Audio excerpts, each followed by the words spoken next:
Maraming mga bata nahuhumaling ngayon sa isang online game at ito rin daw ang dahilan kung bakit ang ilan sa kanila kapag natalo o natigil sa paglalaro, nagwawala o nagtatantrums.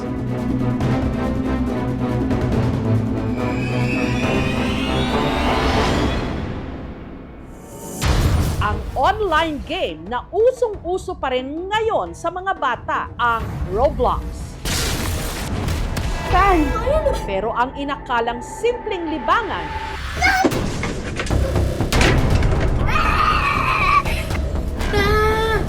sakit ng ulo ngayon ng ilang mga magulang. Kukunin niya po cellphone, nadulas po siya, bali po yung kamay niya. 180,000 na-deduct. Hindi ko na alam kung makukulong ako anytime dahil sa utang na hindi mo naman ginusto. Hanggang saan nga ba dapat ang laro at kailan ito nagiging adiksyon? Uy, grabe!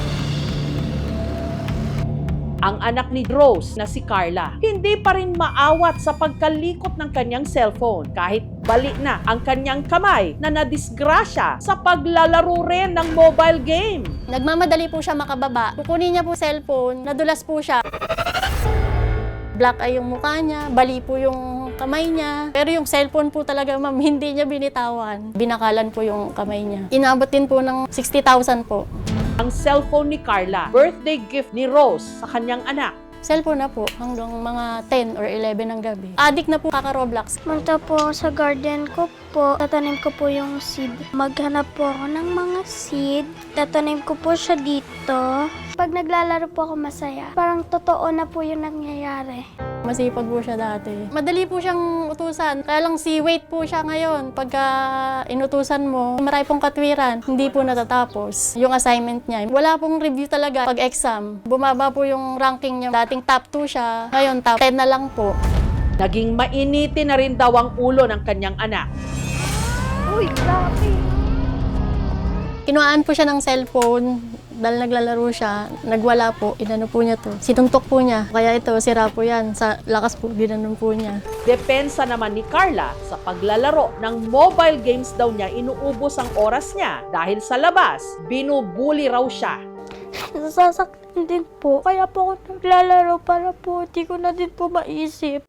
Hindi naman po kasi siya nagsasabi. Pag tinatanong ko po siya kung may problema ba, nilimit namin yung cellphone. Hindi po nasusunod. Hindi rin siya titigil, ma'am, sa'yo na bulabugin ka niya. We don't know those people who play. Yung mga ibang tao doon, they tend to really scam or hack people for fun. Sa Roblox, ang kulang talaga doon is yung community guidelines. Wala masyadong child safety. Si Jennifer naman mula Quezon City, hindi lang daw sumakit ang ulo sa anak na na-addict sa Roblox. Umaray na rin daw pati ang kanyang bulsa. Dahil kasi sa kalalaro ng mobile games ng 11 anyos niyang anak na si Romel, aksidente nitong nagastos ang laman ng kanyang e-wallet. 180,000 po. Na-deduct po. Nakalink po kasi yun sa cellphone ko. Pagka naka-idlip na po ako nun, kukunin niya na yan. Maghapon na siya mag-Roblox. Ang paboritong laro ni Romel, ang fighting game na The Strongest Battlegrounds. Sa larong ito, kailangang talunin ni Romel ang kanyang mga kalaban para makausad sa susunod na level. Para madali niya itong magawa, pwede siyang bumili ng Robux na maaari niyang gamitin para makabili ng accessories para sa kanyang character.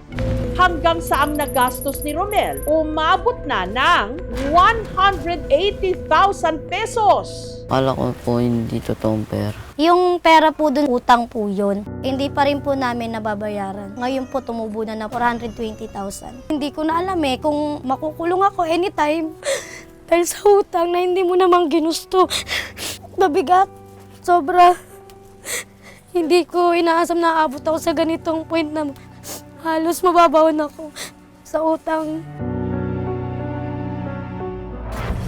Pero kahit ganito na raw ang nangyari, hindi pa rin daw matigil sa pagro-Roblox ang kanyang anak. Kahit anong tago mo po ng cellphone, talagang kaya niyang hanapin. Hindi ko na talaga makontrol Hinahanap-hanap ko po. Hindi ko po mapipigilan mapaglaro.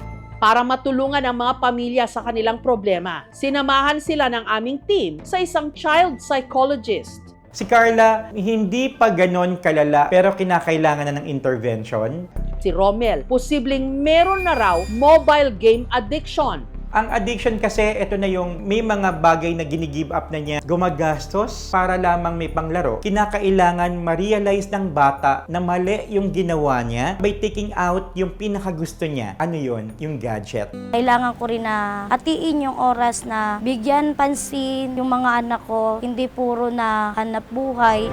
Samantala, nagbahagi rin ng pahayag ang management ng Roblox sa kanilang YouTube channel. We all want to keep Roblox safe. And we will continue to evolve our policies and our products to respond to new threat vectors and new forms of abuse.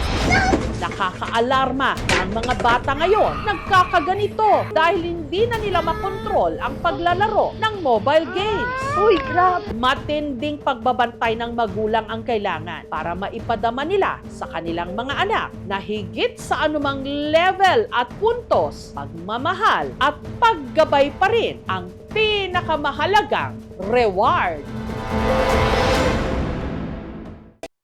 Thank you for watching, mga kapuso. Kung nagustuhan niyo po ang videong ito, subscribe na sa GMA Public Affairs YouTube channel.